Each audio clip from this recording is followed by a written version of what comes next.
Metro ரயிலுக்கு மத்திய அரசு அனுமதி கொடுக்கல, தமிழக அரசு அனுமதி கேட்டு கோரிக்கை வைத்து வருகிறது. ஆனால் அதனையும் கார்த்தி சிதம்பரம் அவர்கள் தமிழ்நாட்டில் சென்னையை தவிர கோவையும் மதுரைக்கும் மெட்ரோ ரயில் தேவை இல்லை, மத்திய அரசு எடுத்த முடிவு சரியான முடிவுன்னு மத்திய அரசை ஆதரித்து சிவகங்கை காங்கிரஸ் கட்சி நாடாளுமன்ற உறுப்பினர் சிதம்பரம் தெரிவித்துள்ளார் அந்த கருத்தை. இப்போ நாம ஒரு கூட்டணியில் இருக்கோம். நேற்றுக்கு காலையில் முந்தா நாள் இரவோ தமிழக காங்கிரஸ் கட்சியினுடைய தலைவர் செய்தியாளர்கள் சந்திப்பில் ஒரு 5 பேர் கொண்ட குழுவை நியமித்திருக்கிறார்கள்.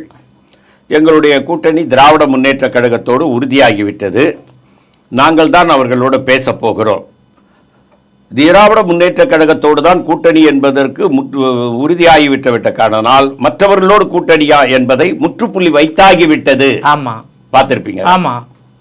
அப்போ திமுக நம்முடைய கூட்டணி இயக்கம் அங்க வேணும்னு கேக்குது. அது மத்திய அரசாங்கம் எடுத்த முடிவு தான் சரின்னா அப்ப இவர் யாரு? ஸ்லீப்பர் செல்லு தானே.